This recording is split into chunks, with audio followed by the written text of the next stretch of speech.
Hey everyone, it's Robin, our Silent Crafts, and welcome to my studio. This is my WiP It Wednesday video where I'm going to show you some of the crafty goodness that I've been working on this week.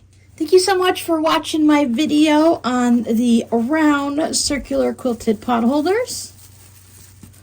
I have a few round pot holders or hot pads that I use all the time in the kitchen, so I think I'm going to make some more of these, just some random scrappy quilt as you go versions. I tend not to use the little hand holders that much. The pockets aren't all that important to me. I generally use them for pot holders, and I also like to lay it down in the refrigerator when I'm putting something that might be still hot, like some leftovers. I don't want to just put them right on the glass shelves. So I like to have the round pot holders for that. I meant to talk to you guys about this while making the video, but these are great too if you're doing gifts. I know we're past the Christmas time, but there's still plenty of other gift giving times, or just an I love you or I've been thinking about you gift season that happens all year round. You could take a pot holder like this and you could tuck some kitchen utensils into here, or you can even put a book, maybe a recipe book or a cocktail book. You can pop into these little pockets here. Add a gift card, and it'd be really nice for a housewarming gift or for someone who's going off to college or into their first apartment. So there's a lot of uses beyond just a simple pot holder. Before I get rambling too much, make sure you stay to the end because I have a special little giveaway for everybody. Many of you might remember from a recent live stream where I sewed all of these black and white blocks together. These blocks were sent to me from one of you amazing people. And someone mentioned that this is the broken dish pattern.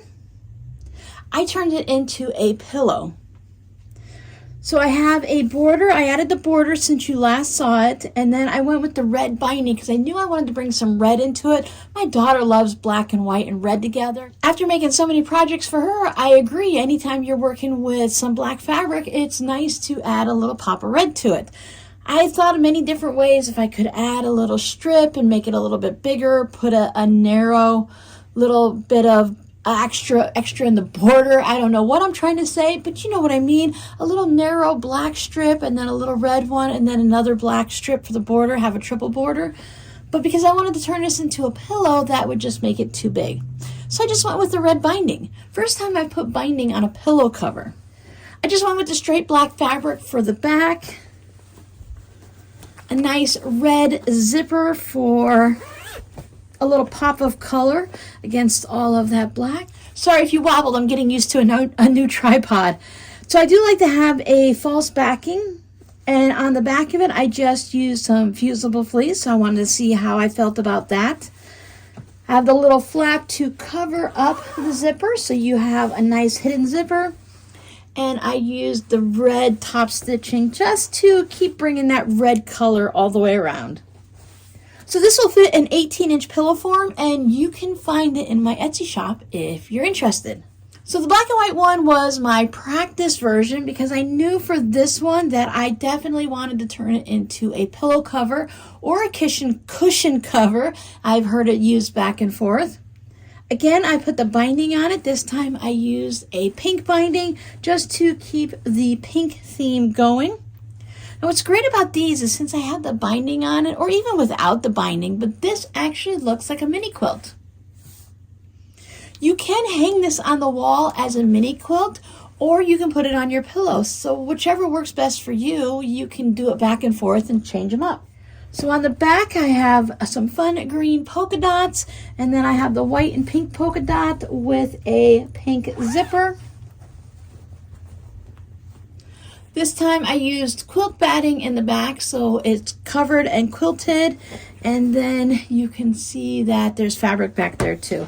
I just like it to be a little extra sturdier for a pillow because you're going to be pushing that pillow form in and trying to get it in. You know, you have to squeeze it down there and then squeeze it up there, and there's a lot of tugging and pulling on the fabric. And I just like to have it complete. I like it to be a finished project so that it looks just as good on the back as it does on the front. I was testing out the different widths to see which one I preferred for the flap. There you can see all of the straight line quilting on the diagonal that I did. I used a light pink thread. This one's also in my Etsy shop. I received a handmade Christmas card in the mail. Can you see the trees are 3D? And with it came this really pretty embroidered flamingo. So this is machine embroidery.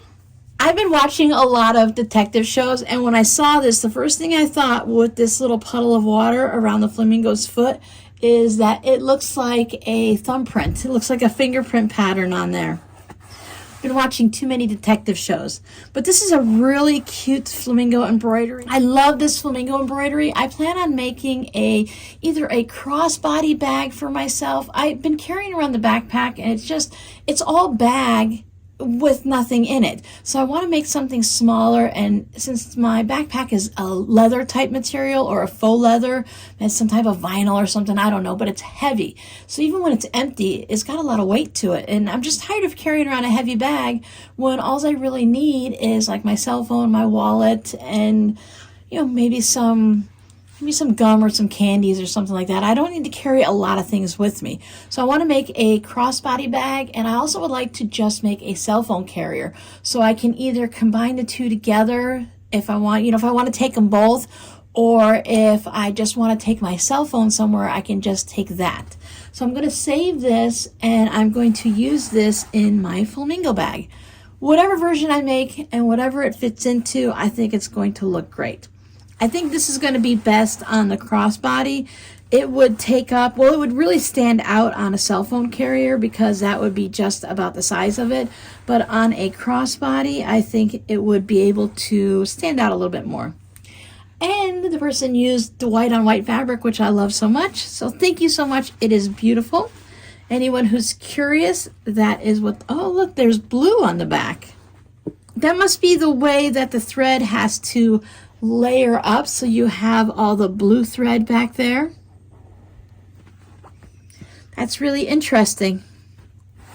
I've never really done machine embroidery except for just a couple of little designs, but nothing like this, and I think they're really pretty. So thank you again. I'm going to put this on the shelf that I keep all of my flamingo fabric. So 3 weeks from now, when I'm saying, guys, I can't find that flamingo embroidery, where did I tell you I put it? You just tell me, Robin, go look on the flamingo shelf, because that's where it's going to be. I'm going to put it in a little Ziploc baggie so it's not in a dusty area, and there's not a lot of anything that really gets into that room. Everything's all nice and covered up and clean. But just in case, I want to make sure it stays nice and safe and clean. I hope everyone had a wonderful New Year's weekend, or just a great weekend in general. I didn't want to do anything in particular. I really just kind of sat here for a few minutes going, oh, what should I do? What should I do? And I always feel like that wastes so much time. So I started going through my collection on over here on the table on that side where I keep my plastic baskets of projects that I've started. And I found this tote bag that I wanted to make. This was just 2 panels like this to start with that I had stitched together last month sometime. Or maybe in November, I don't know. But I had this sitting there waiting to go, so I went ahead and I turned it into 2 panels. I have another one that looks pretty similar to this. I put my aqua handles on it. I added the purple polka dot fabric. You can see how I quilted the bottom. And for the top, I did the grid work. I really love having the stitching on either side of the seam, so you get that double line of grid work going like that. So if you're curious, this is what the other side looks like. This one, I used a yellow thread to quilt it, purple on the bottom, and the other one, I used a white thread. And this one was great. It was fine. You could see the quilting and everything, but I really missed seeing a color. So I brought the yellow into this one because there's a lot of yellow fabric in it. I pulled this fun fabric out for the lining, and I have my pockets ready and a pink zipper. So I'm really at the point of just making the welt pocket and the zipper pocket, and then you just sew it all together and it's done. There's so much work that has to be done to get to this stage. I was thinking about it when I was looking, and I was thinking, okay, pricing and stuff like that. And when I was looking at it, in reality, this is a mini quilt. It's about 18 inches, and it's not quite square. I think one's 18.5 and one's 17 3/4. When you're making tote bags, you can kind of cut it to almost any size you want just to fit the fabric you have. I've made many 18-inch square mini quilts. So basically this is a mini quilt number 1. And there's another mini quilt because you still have the same process. You have to find the fabric, cut the fabric, sew the fabric, quilt it, and then all the extra stuff when you're making the handles, choosing the lining, and I put interfacing on my lining to keep it nice and structurally secure. Then I have to find a zipper that matches. And oh, do I want a longer zipper or a shorter zipper? Should I go with purple or white or pink or what? It always takes so much time just to figure these little details out. And I think when someone uses the bag or purchases the bag, they see it as a whole tote bag. I don't think they see those little agonizing decisions. What color thread should I use? What type of quilting pattern? What about the zipper? A lot of times with the pockets, I just use a white fabric because when I do the welt, the white looks really good against whatever I've chosen for my lining. The lining was super easy because I already had the purple fabric down here, so I thought, well, I'll just bring the purple in. But then you have to cut all of your pockets, and I interface my pockets also to keep them, again, nice and sturdy. So I just need to make those pockets, do all the measurements, draw all the lines, do all the sewing, and then I can finally get to the point of just putting it together. Y'all did an amazing job with the WiP cross stitch when I showed you the kits that they sent to me last time. So many of you might remember that a couple months ago I showed you, I think it was just after the hurricane, so it was in like October. I showed you the different kits that WiP Cross Stitch had sent me, and we were looking at how they were, you know, what type of floss was in it, how were the patterns printed, the quality of it, and everything like that. And y'all did such an amazing job going and checking out their shop that they wanted to do another video with us. So I said I would only do a video if you allow me to do a giveaway. So they said yes. They said pick out a pattern for yourself. So of course I chose this fun, colorful Halloween version. I love that it's got a mummy and the pumpkins. It's got the spiders. It even has an owl, ghost, snakes. So all the bright colors is something I really like.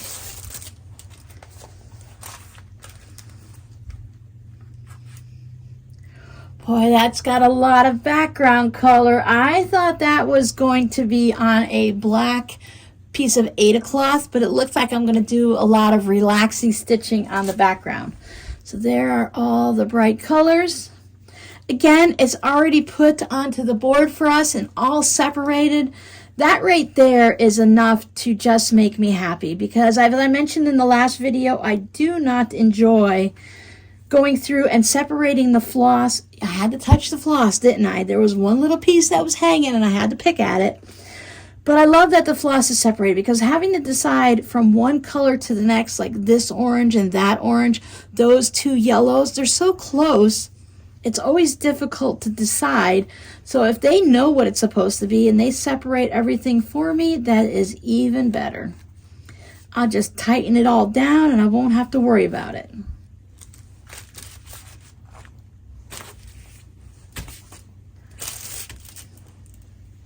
Again, I can look at the squares and I can see how well it's been printed. So all of this yellow I will have to cross stitch with the dark, it looks like it might be a dark blue versus a black. And that's fine too because that's just mindless stitching. After I stitch everything else, I can just sit there and the way I do it is I do the half. I go from the bottom left to the upper right. I'll do it there. And then I'll backtrack and do the top part of the X. Do the bottom part of the X and go back like that. So this is a great mindless one. So once this section is finished, I don't even have to think about the background and I can just easily stitch that. They have the nice colored printed pattern for us there so that we can also see and follow along if we need to. You can always take a magnifying glass, or if you have one of those lights, I've seen those floor lamps with the magnifying lens on it that you can put underneath there and just double check. I actually have, when I sit down and work on one of these projects, I'll pull them out and show you. I have some glasses that my daughter bought me. Something that's like a headgear thing. You put it on your head. If you want, I'll just remind me and I'll show it to you guys either during the live stream on Friday or on another video. I do want to sit down and work on some of these projects during a live stream with you guys in addition to our regular Friday live stream. But they're magnifying lenses. I wear them right over my head and over my glasses, and it has a light on it and it magnifies it. My daughter bought them for me. I actually had them on my Amazon wish list in a private one that the kids see that's different from the wish list so you guys see. But she sent those to me, purchased them, and they're really great. So even when I didn't have my good glasses that I could actually see with, I could still do my birdie block of the month embroidery. So I'm still going to wear those for these projects because just even though everything's there and it's really nice and easy to see, I just want that little bit of a zoom in. Plus, when I zoom in, I'm only looking at this area. Like right now, I can see all of this, and this is going to distract me, and I'm going to look at that one, and like, oh, well, I'll be going over here. Well, let me go over there, and then go over there. It helps me focus and zoom in, and I can only see that one little section, and that's the section I work on. So it's very beneficial in so many ways for me. So that's the one that I'm going to add to my collection. But the one that I chose for you guys is I wanted to choose something that was sewing related. And I was so happy to see that they have this welcome sign and it's got a sewing machine, and I hit the stupid tripod again, I'm sorry. And it's got a pin cushion and threads. So let's open this one up and see what it looks like. Even the packaging is great because if you open it up, it has a resealable little Ziploc there to keep everything in one spot. Or if you want, you can either make your own cross-stitch pouch or you can purchase one from my shop to keep everything in. Once I start working on these, I'm going to make some, probably with the vinyl window, because let's face it, I'll start on more than one. I know me, I'll get so excited. I have so many projects that I want to just keep working on that I'll probably start more than one. Now this one is not as big, so it's not a huge time commitment. This one measures about 10 inches, a little less than 10 inches wide, and it's less. So it's less than 4 inches this way and 10 inches this way, just by going through the actual here. The actual border lines here. So this is the sewing machine welcome card. You still have your big blown up bit here so you can really see. There it is, where everything looks like that. So you have all of the stitches. You have your card with all of your thread. You have a needle. So this is everything all set and ready to go for you. So you have all of your numbers that you can follow through, and that makes it easy. And as you can see, there's not a lot of thread here. So this one isn't a huge time commitment. I didn't want to pick something large for you guys. I wanted you to actually enjoy something. So you only have a few stitches. You have your thread spools. You have a rotary cutter, your little sewing machine.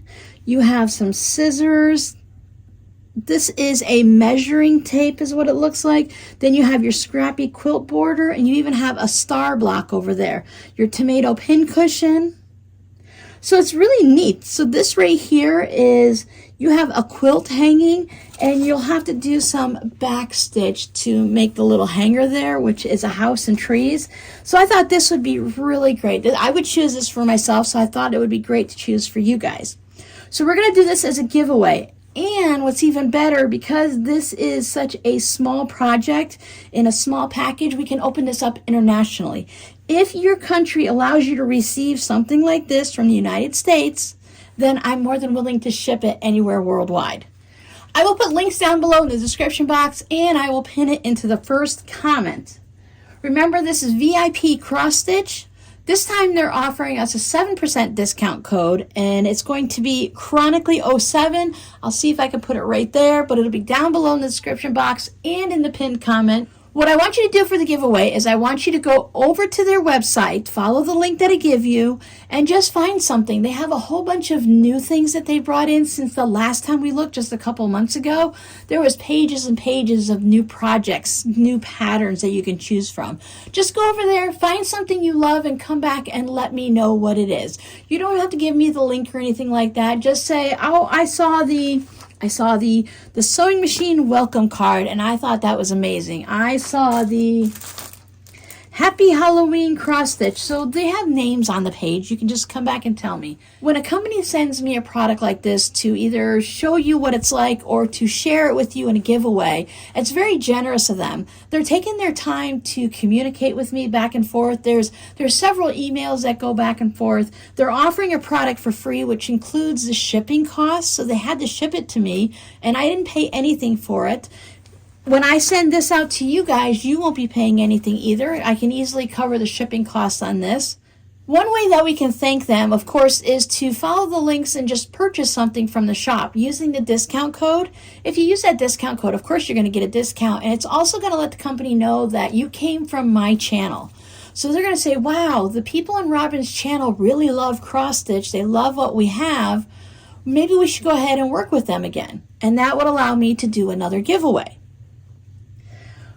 Another way to show gratitude and to say thank you is just to follow the links and just to wander around their website a little bit and see what they offer. You don't have to purchase anything. Purchasing something is not necessary. It's not necessary for the giveaway, and it's not necessary for continued support through this company. When you go and you visit these links, it helps the company, like similar to here on YouTube. When you watch my videos, that shows YouTube like, hey, we like what Robin's doing. Why don't you go and tell someone else about it? When you go to another company's website, you're telling Google, hey, look at this website. There's crafty people that like it. So it makes sense to show a little thanks, to go over there and do that. You don't need to leave any type of scrappy word for the day, but for those of you that are really not interested in visiting the website or checking anything out, I totally understand it. If you'd like a scrappy word, let's just go ahead and use welcome. That way we'll tie into our project. But I'd really appreciate it if you go and you check out what they have and see what they have available.